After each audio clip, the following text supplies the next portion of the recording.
always like to start with something a bit fun like that. We can have the lights on now, maybe, or I don't know. Can you see me? Lights on or lights off? That's fine. That's fine like this. Okay. We can hear you. That's the important bit. So we're going to talk today about DevOps and database lifecycle management. And I thought to start it off, I'd actually invite Manoj to come and speak. He's someone we've been setting it up with at a company called Greentube in the last 18 months or so. So Manoj, tell us about yourself. All right, sure.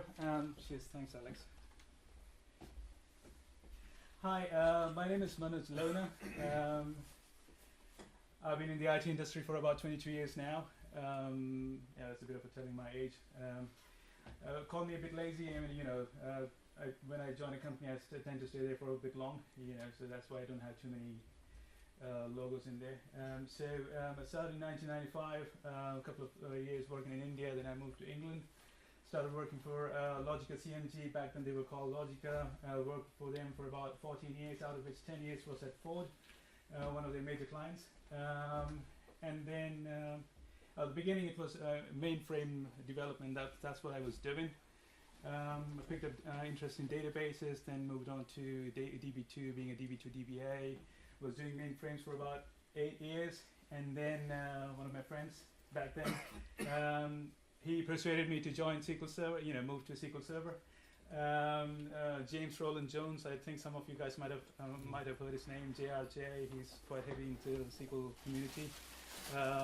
He's been a keynote speaker here at SQL Saturday Vienna a couple of years ago. He's the principal program manager at Microsoft these days. So he persuaded me to move to SQL Server, and I'm glad I made that move back in 2003. I've loved the the product. You know, enjoyed reading SQL internals and things like that. Been to Pass Summit a couple of times. Great time. Now, currently I lead a small team of database administrators and developers at Greentube.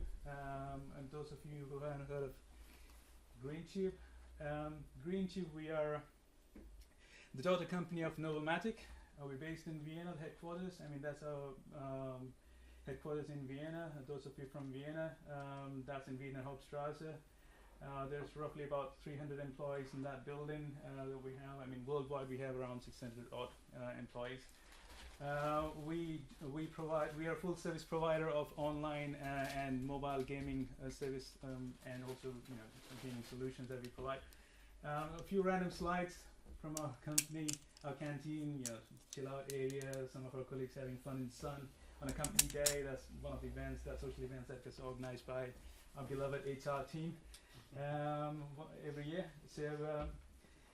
But when you look at this, I mean, plenty of fun going around and stuff like that. We also work sometimes.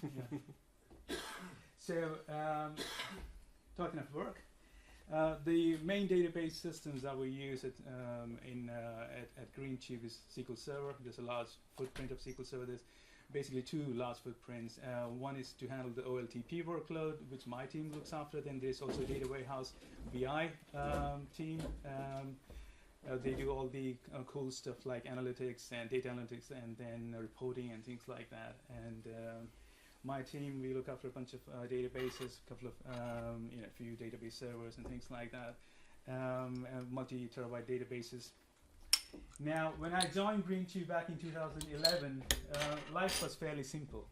We just had 2 data centers to look after. Although the databases were similar named, the structures within weren't exactly the same. The table names might be the same, the store procedures might be the same, but the code inside could be different. Because one of the things I forgot to mention is basically that there's tons and tons of business logic in the store procedures. I know many people would say that's a bad idea, but unfortunately that's what we had. So we had tons of features in different data centers, these two data centers spread across to cater for markets, different markets, and there wasn't much of an overlap. So it was well and good, no problem at all. So if we had to roll out some new features into one data center, we could just roll out that, change it to that, not worry about it, synchronize the same code across the other data center. We never had to worry such things. The problems began when the third data center came along. The business started booming. We had to open up data centers in other markets, other countries. I mean, for legal reasons, sometimes jurisdictional requirements, you have to open a new data center and build your database server there. And this is the point we were like, okay, what features Goodbye.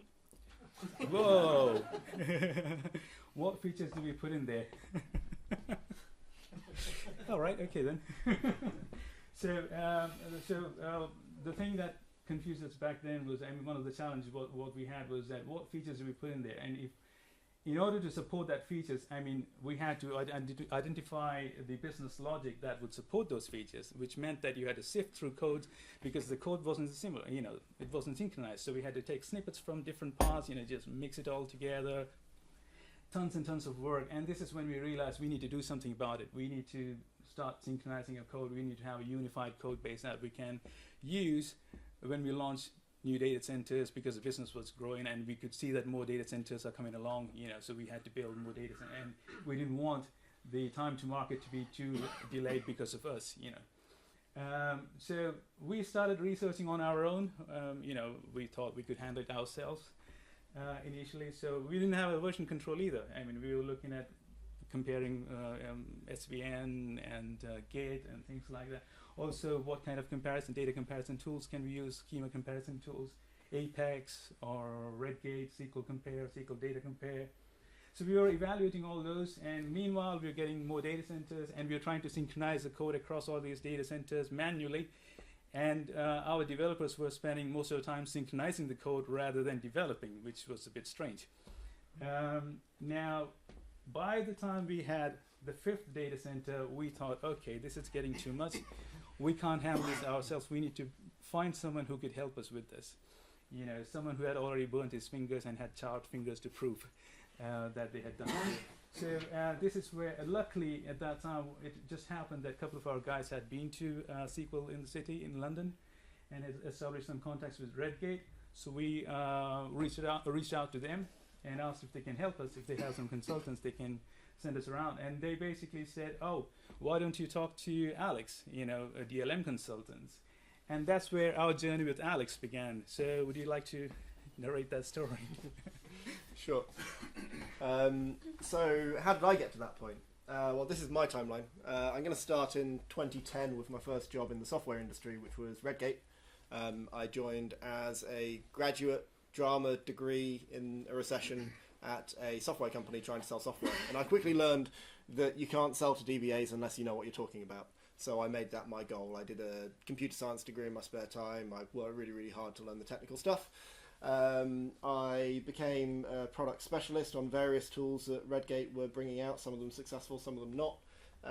In 2013, 2014 sort of time, I started blogging, I started speaking at community events, and by the time we got to 2016, I really learned that actually I really enjoyed the technical problems, I really enjoyed problem solving. I didn't enjoy selling licenses. I really got no value, I didn't go home and feel excited about whether or not I won some sales. I wanted the measure of my success to be how well I solved the problem rather than how well I sold the license. So that picture up there is a genuinely, truthfully, the moment that I decided to quit my job at Redgate and start my own consulting company to go and consult on database DevOps, DLM issues. And it was within a few weeks of that, I'd handed in my notice at Redgate, I'd started setting up the company DLM Consultants, and then Manoj and his team came through and they asked Redgate, hey, do you know any consultants who can help with this stuff? So they recommended you talk to me. And you were actually my first customer. So the very first invoice I sent them was called invoice #0001. And the CTO came back and said, hey, have I just paid your first invoice? I'm like, okay, I need to change my invoice numbering strategy because I don't want to appear smaller than I am. So now my invoices are time-stamped. The last year or so has been really great. I've spent 6 or 7 weeks in Vienna and other places. I've been fortunate enough that Rob Sewell has come to join me, and we've both been awarded a Microsoft MVP, so business is good. But I was given this objective by Manoj and his team. they had multiple versions of the truth, and they needed to apply some sort of source control. They wanted to keep track of the changes despite the fact they've got multiple data centers in different jurisdictions supporting different functionality. How on earth are we going to keep track of that? We want a single source of truth that can deploy to all data centers, taking account of data center specific modifications. Sounds almost impossible. I want one version of the truth that defines 6 versions of the truth. So let's talk a bit about that complexity. So as Manoj was saying, when you've got 2 versions of the database, you've got one relationship to maintain. This is my master version, and this is a customized version. Here are the differences between master and custom. Okay. When you've got 3 versions of the truth, when you've got 3 production data centers, you've actually got 3 relationships going on. Because you've got master to the first copy, then you've got master to the second copy, and while you might not need to codify the relationship between the 2 copies, actually if there are similarities between those databases that are different from master, you now have duplication going on in your code. So you've got to record the same differences in lots of different places, which makes life more complicated. So the complexity of this model goes up based on the network effect with the pattern of triangular numbers. When I came, you had 6 data centers, because by the time I was in the offices, there were 6 of them. That's 15 different relationships. The complexity of this problem was growing very quickly at a point that was not maintainable. And this was just the beginning of their journey. In 2016, when I was there for the first time, they had 6. They were expecting that by 2017 there would be 9, and in the future they weren't sure, but it was growing exponentially, and those numbers of relationships at the bottom, not where you want to be. So, but that's not even where the complexity stopped, because each production data center had a production version of the database and a staging version of the database.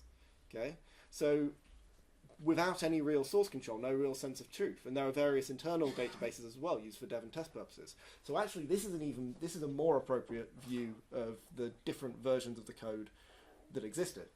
And it's even more complicated than that. Let's superimpose the people that were working. This is a one-to-one mapping of the number of engineers, developers, DBAs, testers, .NET developers, all the different people who were making changes to SQL Server in the different environments they were doing it in.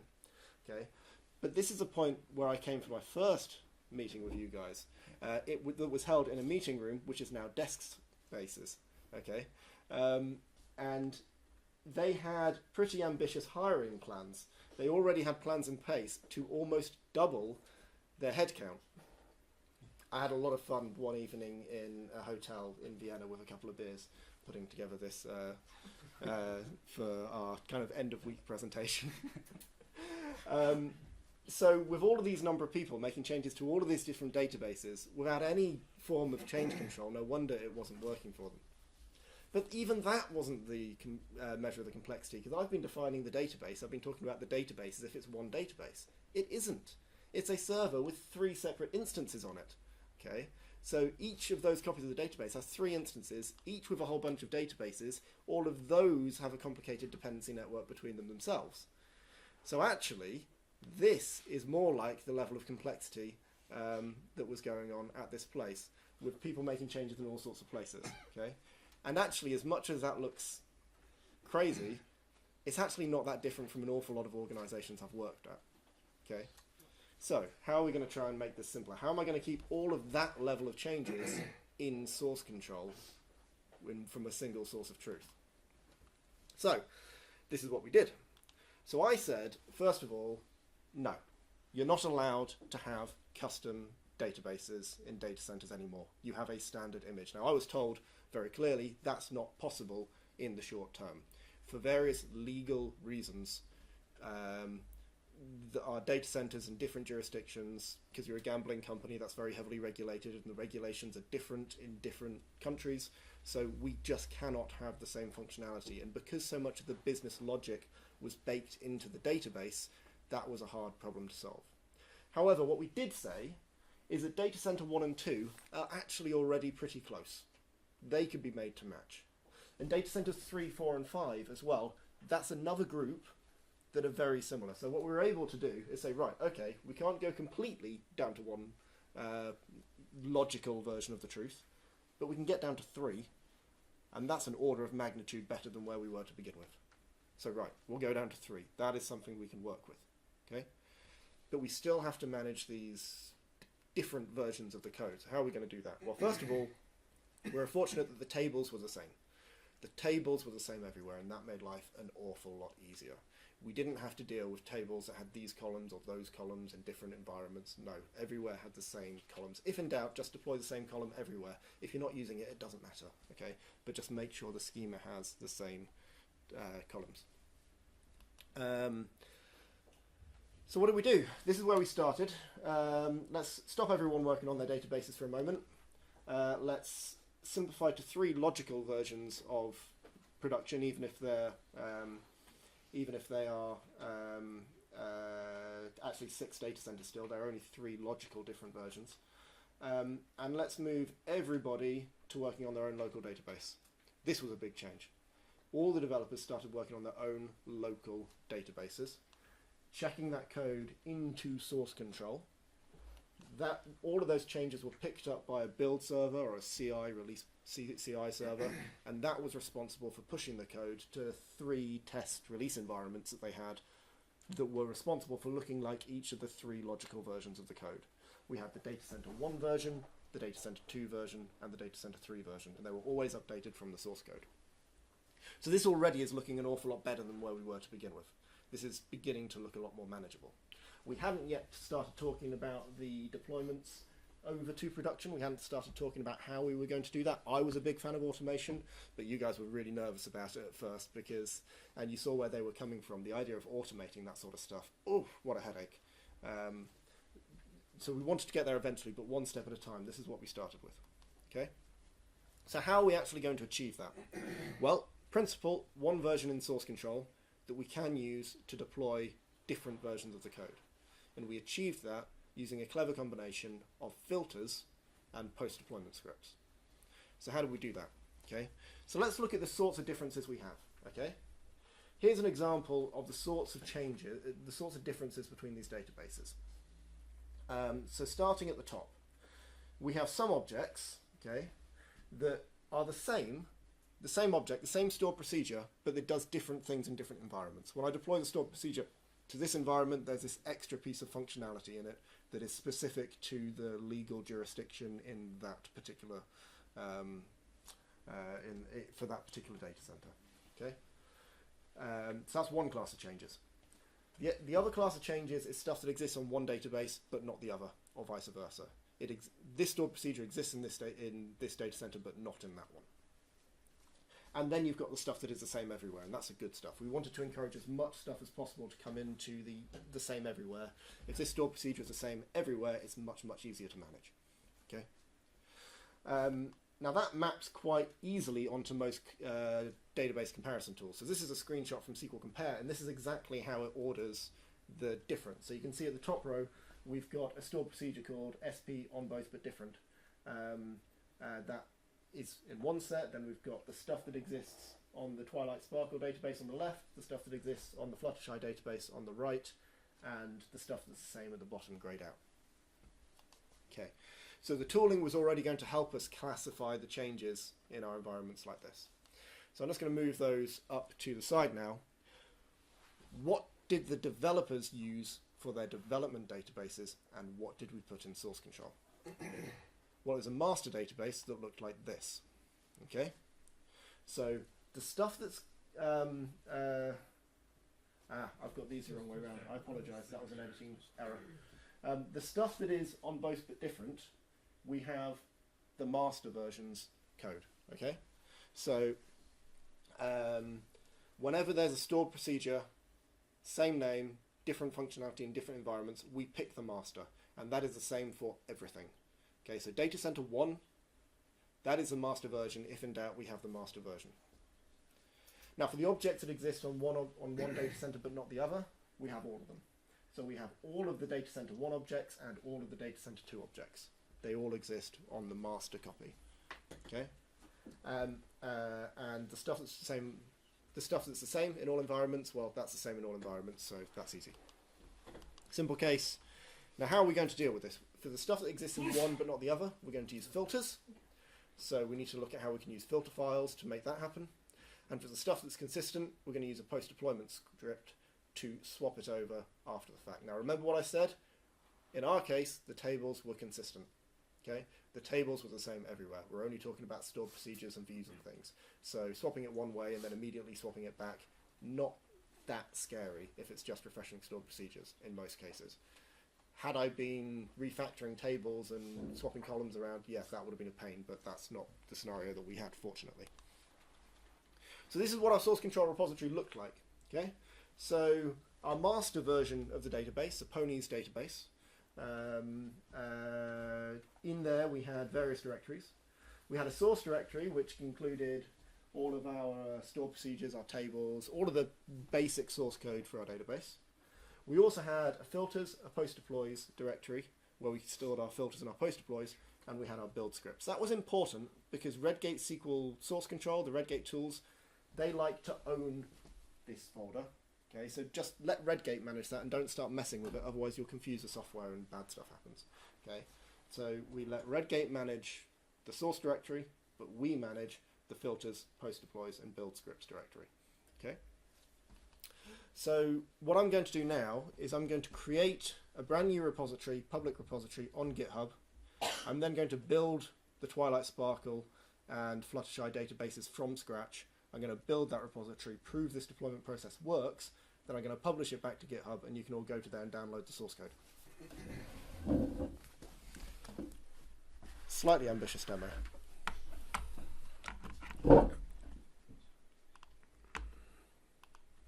So, this is my database server.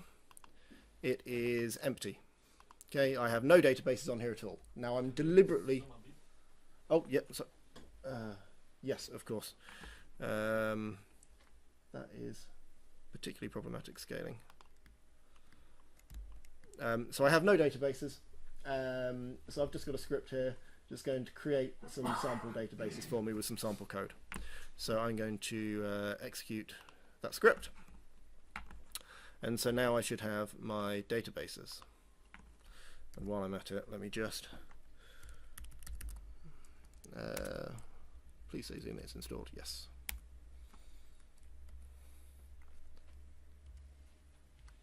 No. No.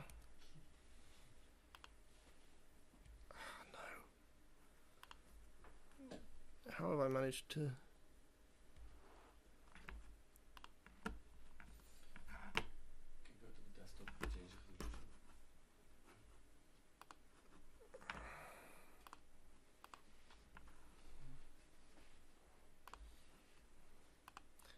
The benefits of using VMs.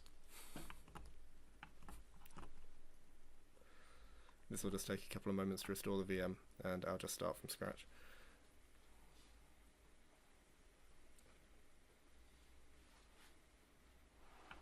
There we are. Let's try that again, shall we?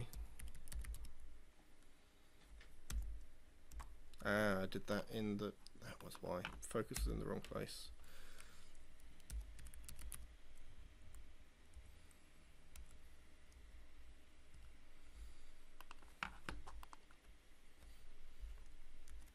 There we are. That's better. Much better? Perfect. So we have 0 databases at the moment. We've got a script here that I'm going to run to create my databases. So we've just created various objects. We've created the Twilight Sparkle database with various objects, including some that are the same and some that are on both but different, and some that are only on the respective databases. So we've got all the cases that we wanted to look at. If I refresh databases, here are my databases. Okay, so let's take a look at the differences between them. So I'm just going to open up SQL Compare and compare the Twilight Sparkle database to the Fluttershy database. So this is a tool from Redgate. It is a commercial tool. Buy it or don't buy it. There are free tools available. You can use Visual Studio Database, SQL Server data tools, part of Visual Studio Database projects to do similar stuff if you wish. In here we can see those classes of differences, the stuff that exists on one, the stuff that exists on the other, the stuff that is exists on both but is different, and all of the identical stuff as well. Okay, so the first thing we need to do is create our development database. So to do that, let's go into Management Studio, create ourselves a new database, ponies_dev.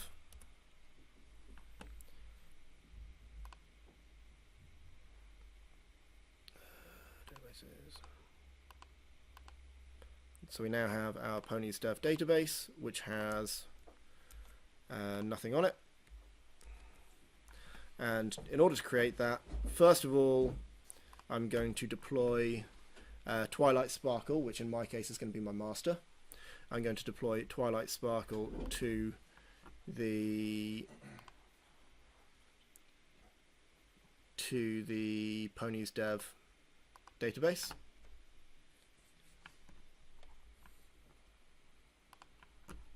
And I'm just going to deploy everything. So that has all of the objects that are the same everywhere. It has all of the objects that exist on Twilight Sparkle but not Fluttershy. And for the objects that exist on both but are different, it's got the Twilight Sparkle version. Oops, let's actually just run that using SQL Compare.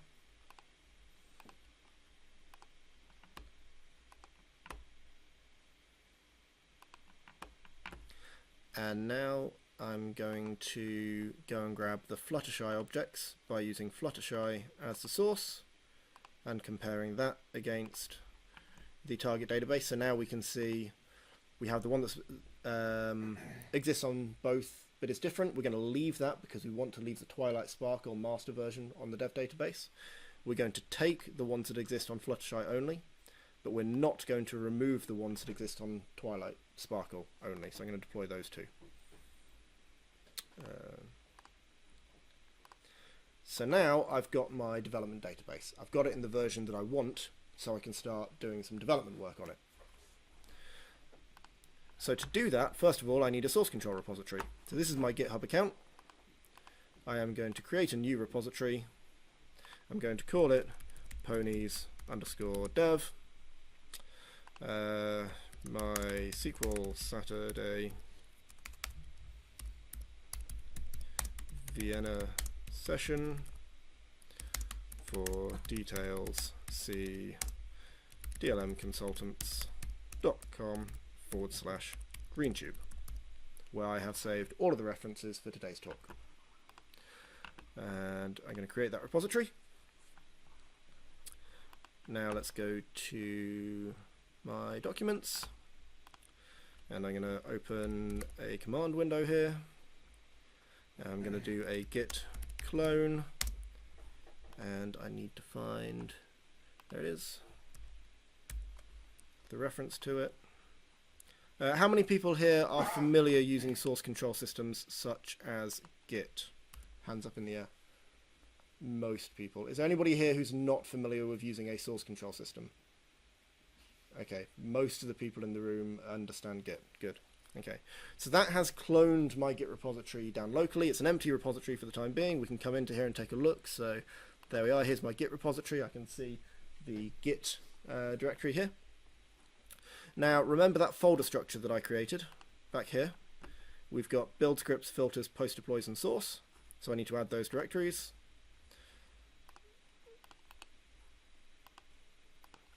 So post deploys,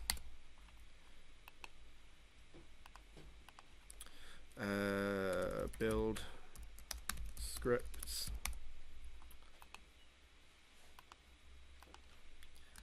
filters, and now I called it source in the slide, but actually my scripts rely on it being called state. So same difference, just different word. And this is a directory that I want to link my database to in source control. So I'm going to take this, I'm going to copy that, and in Management Studio, I'm going to select the ponies dev database.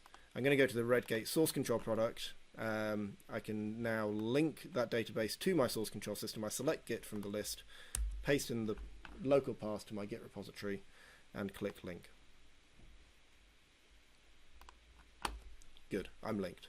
Now Management Studio is telling me the database has turned green because this database is linked to a source control repository, and I've got various blue marks telling me that I've got objects that need to be committed to source control. So that's really handy information. So I'm going to do my initial commit. So I'm going to go to the commit tab, initial commit of database objects. Always leave sensible comments. I'll skip the update for the time being because I'm a bit busy, and I'm going to commit that stuff into source control. Now if I go into the source control repository, you can see that Redgate has created for me scripts to define all of my stored procedures, all of my tables, and so on and so forth. Great. Okay. And that's committed to source control. Wonderful. So now I want my filters. So how am I going to create my filters to filter out various different objects? Well, what I'm going to do is I'm going to open up SQL Compare. So if I compare the... Let me get this the right way around. If I compare the Ponies Dev database to Fluttershy, for example, these are all the differences that Ponies Dev between my development database and Fluttershy. And when I deploy this code, when I deploy the Ponies Dev version, my development database, to Fluttershy, I don't want to be dropping all the objects that only exist on Twilight Sparkle. I don't want to be adding all of the objects that only exist on Twilight Sparkle because I don't want those objects to exist on Fluttershy. So what I need to do is add a filter. Now in SQL Compare we can add filters on the left hand side simply by using a string matching algorithm. So we can exclude the objects if the object name ends with only on Twilight Sparkle, for example. Okay, naming convention's wonderful because it makes my filter rules much simpler. So a standard naming convention is going to help a lot with this sort of stuff.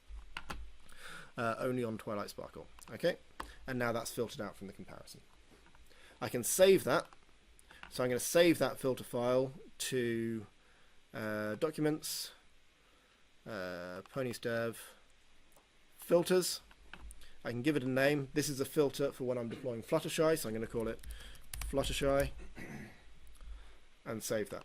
Now that filter has been saved. Let's take a look at what that filter looks like. Okay. So it's just a plain old XML file. So if I open it up with Notepad++, I can see sensible looking things in here. For example, filter here, it's saying do not include if the name is like only on Twilight Sparkle. It's reasonably straightforward to understand how these filter files are working. Okay, and the best bit is, since these are just XML, I can edit them as if they're text documents. So I can just copy that, paste it, and now I can create my equivalent filter for Twilight Sparkle if I want to. Simply by editing with Notepad++, I need to change. There are two things I need to change here. One is the expression, if it's like only on Twilight Sparkle, I want to change that to be like only on Fluttershy, because that will help me filter out those objects. And also, it's important to know there is this filter name field up here. And where that becomes relevant is in SQL Compare, you can choose the filter file you want to use. And that the name displayed here comes from the filter name thing there. It doesn't come from the name of the file. It comes from the name in that field, which is a gotcha that catches out quite a few people. So be aware of that. Okay. So to do that, let's rename only on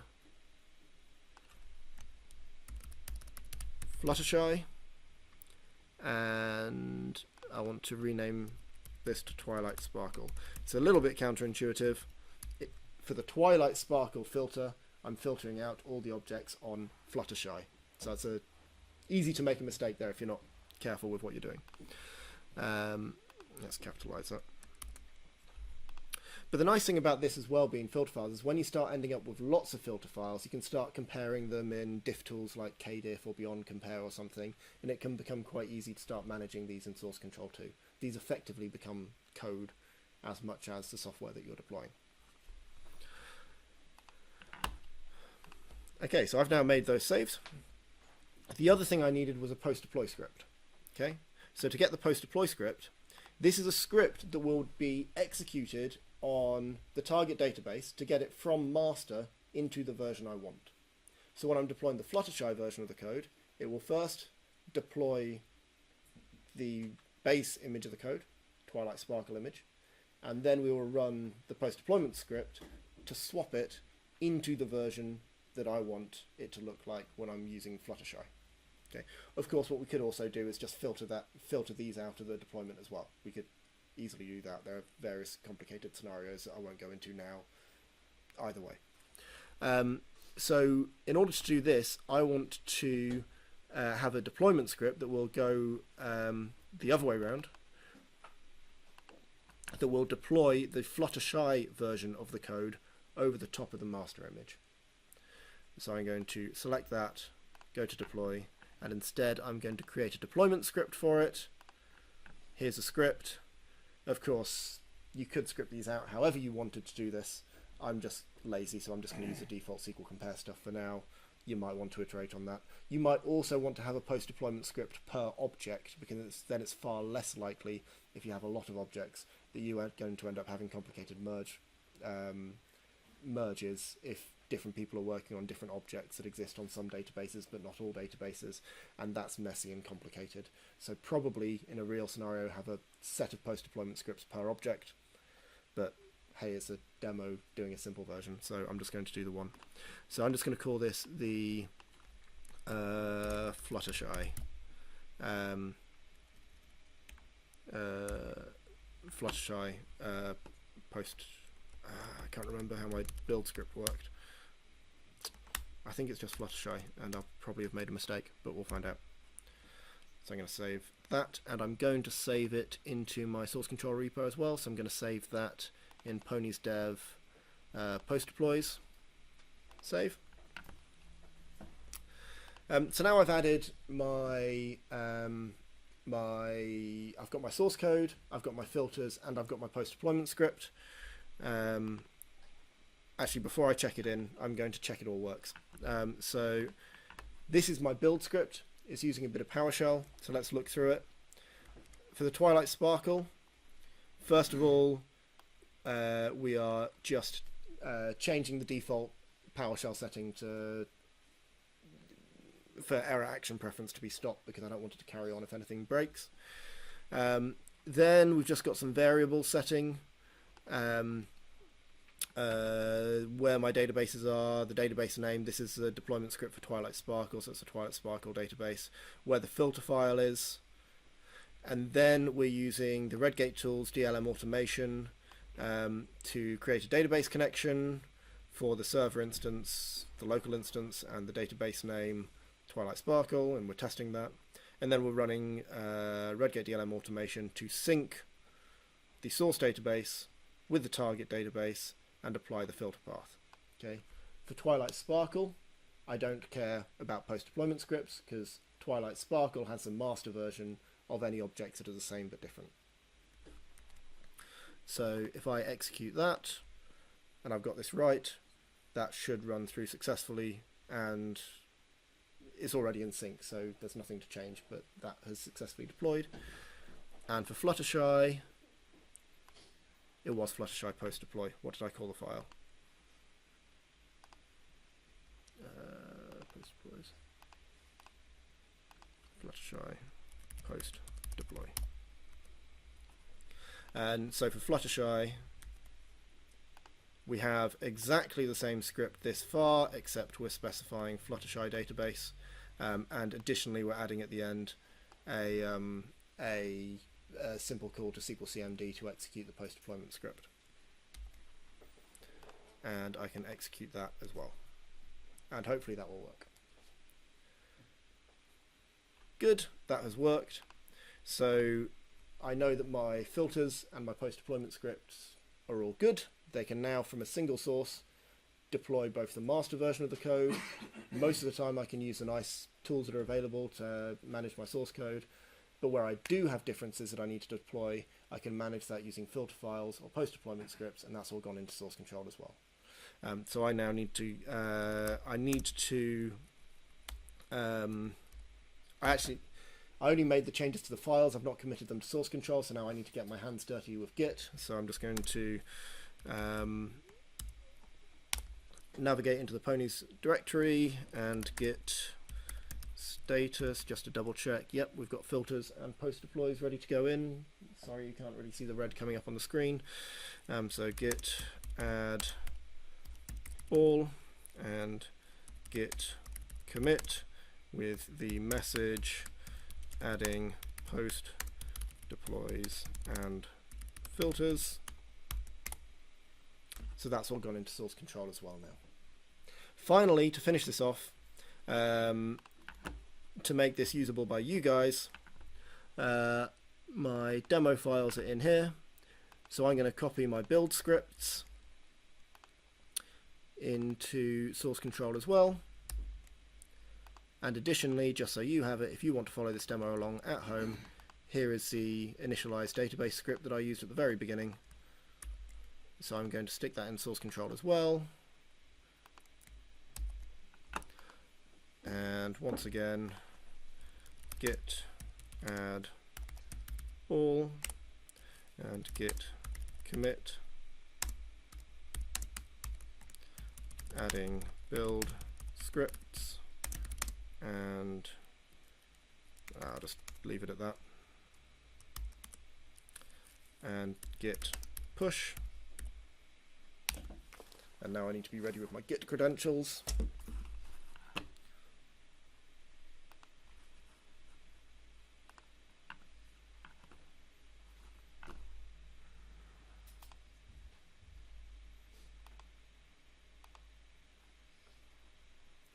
Everyone use a password manager, and hopefully they won't log out on you when you want them. I could have plain texted the password, but not in a demo that's being recorded. Oh, come on. Why are you being difficult now?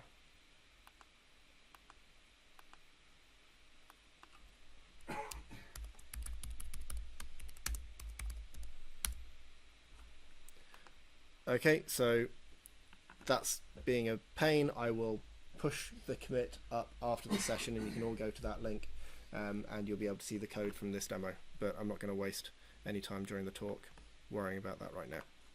Oh. Alex, wouldn't it be too hard to maintain those post-deployment scripts? I mean, in the real world, I would expect that it's become larger and larger. So that's a very good question. For those at the back, what if that post-deployment script over time is going to become large and large and large and large? Yes, you're right.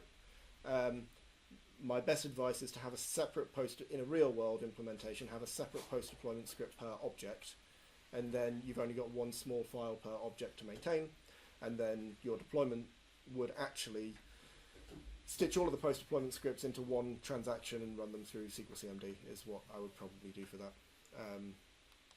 Cool, so that's the demo. That's what we produced. If you'd like to follow that, this actually comes out of a blog post I wrote after my first visit to Greentube. It's actually split into three parts. The first part talks about the filter files, the second part talks about the post-deployment scripts, and there is a third part that deals with tables, because the editor of the Redgate blog said it felt like it was unfinished if I didn't include them. So it's all there. Manoj. Right, cool. That was a lot of work that we had to do, which could have been avoided. And the thing was that, I mean, we put so many constraints on Alex, saying, hey, come up with a solution that would work for us to maintain 3 sources of truth. And that wasn't gonna, it didn't make sense when we looked at the amount of work we had to maintain. And then, especially when our end goal was to have a unified code base of one single image rather than 3 sources of intermediate truth, we thought, all this work we're going to do, we had to throw it away and start over again. I mean, some of it could be reused, but still, that felt like a lot of work that we may have to dispose. So a bit like, trying to look at the geocentric planetary movements. You've got the Earth in the middle, and trying to explain physics, how moon can go around like that. So we thought, let's come up with a model that makes sense. Heliocentric, sun in the middle, the Earth and moon goes around, that other planets go around. So that's what we try to do. Keep it simple, a model that would make more sense. And so what did we do in order to achieve? It was a bit of a bitter pill we had to swallow. So instead of 3 sources of intermediate truth, we decided, okay, let's just take that final step and try to implement a standardized single version. So that would mean a lot of work we had to do. So basically, to ensure the table structures are the same. They were fairly similar across all data centers, but still we had to do some tweaks, like data types or the columns length of varchar or something like that. Things like that we had to do, the other major stuff we had to do was a store procedure. Remember I talked about different snippets of code and for different features in different data centers. So we thought we have to standardize this. The way we can standardize that was to have a unified code whereby a snippet of code doesn't run in a certain data center depending on the configuration value. So basically feature flags. So we started an increased reliance on feature flags to ensure that if the feature is not required, then it doesn't run that part of code, and if it's required, that gets triggered. So that's how we synchronize the store procedures. And then, so that was the feature flags we introduced. Then we had changed our deployment strategy. So a new deployment regime whereby now we have just 1 rather than 3. So this is what we did. So that we rolled that out. It still goes into just development, and it doesn't go to staging and production yet. But let's go to the provisioning side of things. Sure. So I appreciate the irony of spending a lot of time talking about a demo for a solution that we actually never implemented. But the interesting thing there was it was a learning process that Greentube needed to go through, which is they had an idea of how they felt the best way to solve this problem was, and actually because coming to a standardized system just felt too painful. But when they actually saw what the opposite looked like, it became clear to them that actually that was a bitter pill that you guys needed to swallow, so you did. So some of the other issues that we had to go through along the way, the provisioning it bit. In the previous slide, there are an awful lot of developers on the left-hand side that have their own version of the database, and that's their own version of the server, which has 3 instances and many databases on it, all with a complicated dependency network. So that provisioning task was something we needed to think about quite clearly. So they already had a development database which had a suitable dev set of data on it. Okay, but that dev set of data was kind of too big for any of their individual machines. What we did is we took an empty version of the dev database, of all the dev databases. There was a nightly or weekly or on some sort of schedule, there was a process that backed up those dev databases and saved them to a shared location. And then there was an automated process that was created through your matrix package that was some fancy PowerShell playing with SQL Server backups that was wrapped into a process into your existing system, so you could just click a button.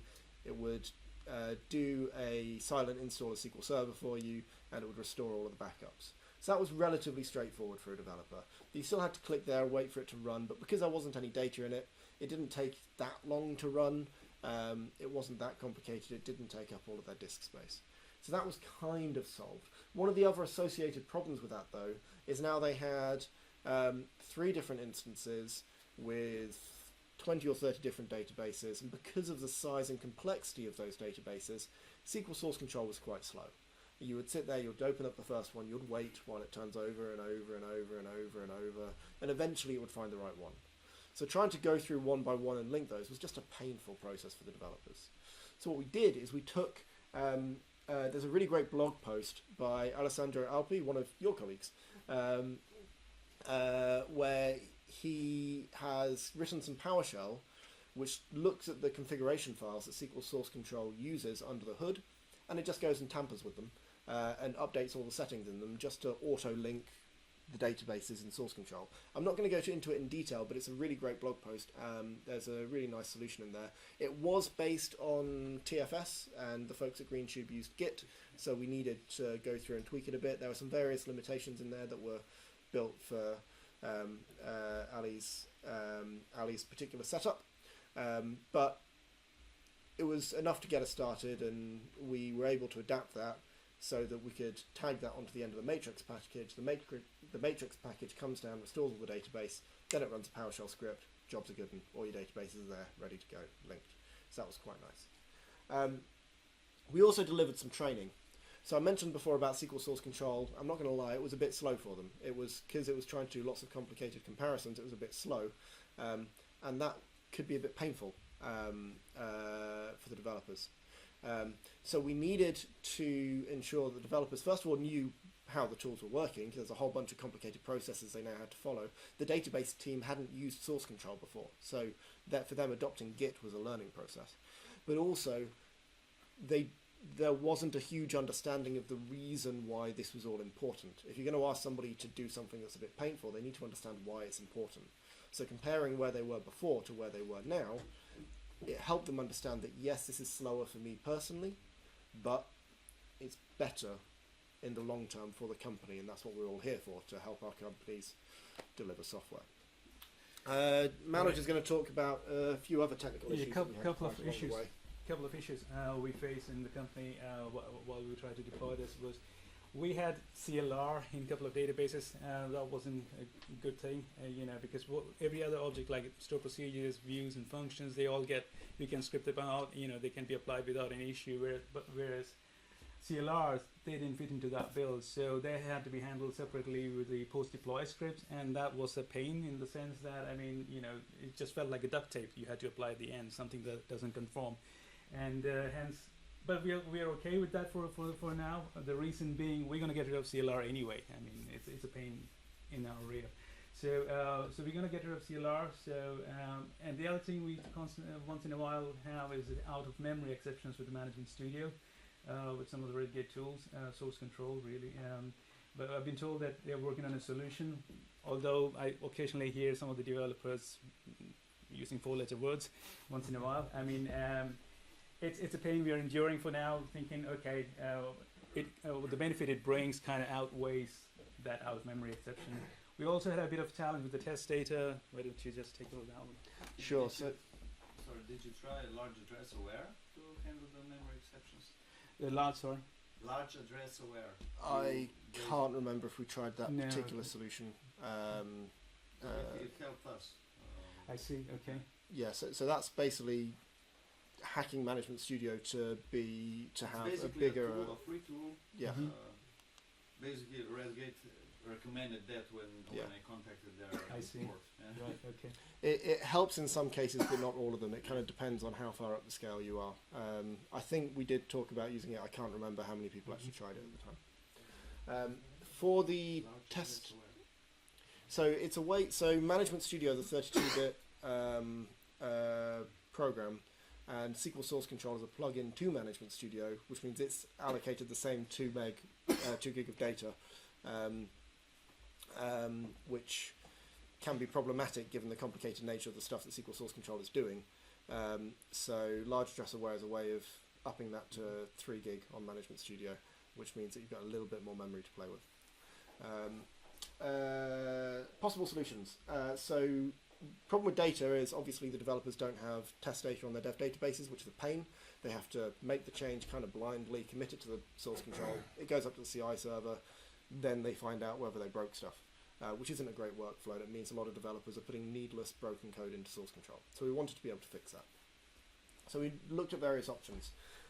We could create a subset of data. We'll have to curate that. There was already a subset of data that had been used on the dev database that had been created that was suitable for test purposes. That was a painful process, but it was too big to go on developers' machines. We needed a smaller one. So that would be a painful thing to go through. We could rewrite the test. So one of the problems is developers had a whole bunch of unit tests that relied on some of the data in the existing test data set, so that they could test boundary conditions and things. When a player has 1 million credits, they get this business logic. When they've got 1,000,001, they get that business logic. So they wanted to be able to test all of these boundary conditions. So there were a bunch of fake people that were specifically put into that data set. Now, the better way to architect that would be for each test to handle its own data, but that's a pain. So we could have gone through and rewritten the entire unit test framework, or at least some of the more important ones, but that's difficult too. We could have done a hybrid of one or two. There was another in-house application that was being built by another team that was helping with various similar problems associated with the moving data around and copying data sets around, and we talked about using that. We talked about using a virtualization tool such as Redgate SQL Clone, but that would have been another license you had to buy. And we talked about just saying the pain to fix this outweighs the value that we get from fixing it. So we got into a room. We had an overview of SQL Clone. I'm not going to go into it here because we're running out of time, but if you want to find out about it, come talk to me afterwards. We talked about a potential what a potential solution using SQL Clone might look like. We discussed all of them based on suitability, cost and effort. We fairly quickly whittled that list down to a subset of data or some sort of virtualization tool like SQL Clone. And we eventually came to the conclusion that we would just create our own subset of data. Manoj, do you want to say a couple of words about why you made that choice? The reason was that we had already spent a ton of money to basically divide the SQL tool belt license for the developers, so we didn't want to go back to management again saying, hey, we also need SQL Clone. So instead we thought, hey, to show some benefits of the investment they've already made, spend a couple of days of one of the database developers' time to identify the data that the testers required and made it part of our nightly master copy of the database that gets built, which gets pushed into the local copies of the developers on their workstations. So that's how we handle that one for now. But we may go to SQL Clone later once management sees the benefits. Yes.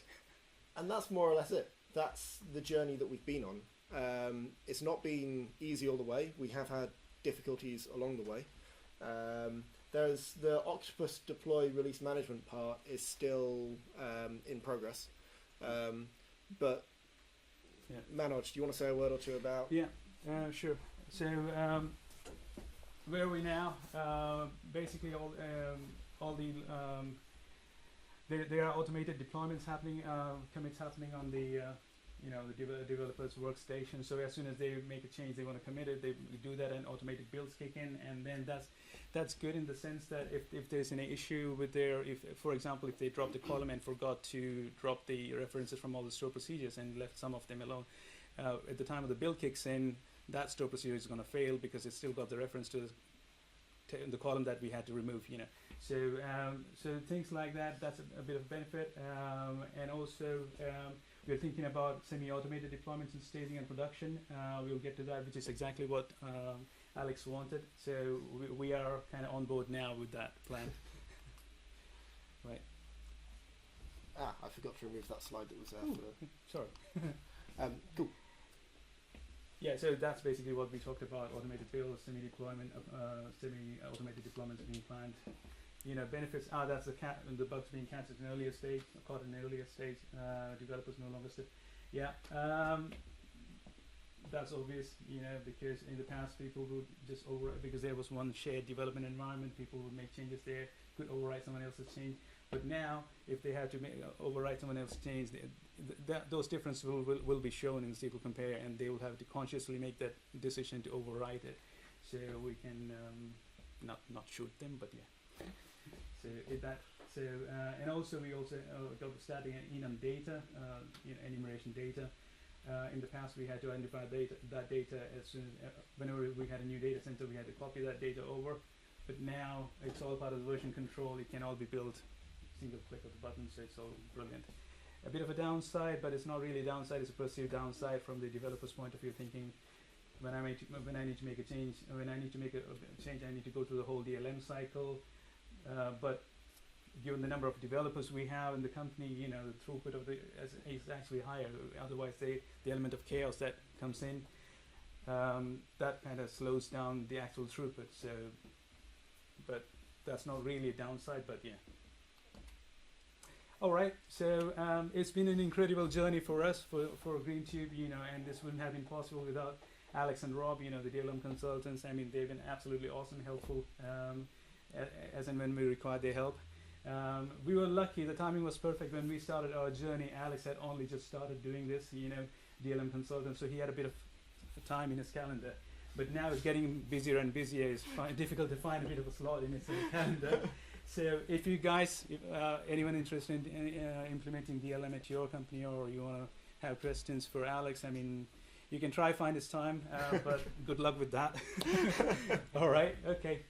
Now, that was one of these pictures, evenings we went out for spare ribs. All the spare ribs are gone, just some beer left. And that was a Phoenix project book that Alex gave us a gift for the team.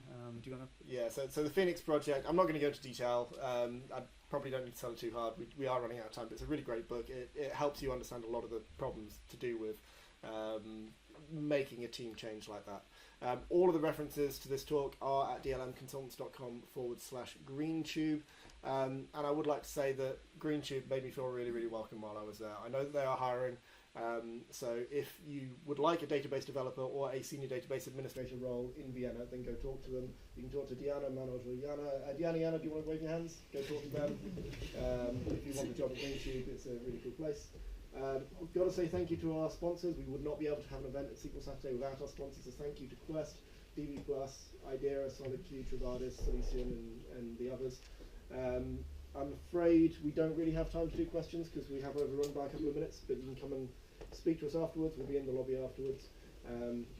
As we go out, we'd like to play out with a bit of a video from Greentube, if that's all right. And that's the end. Thank you very much.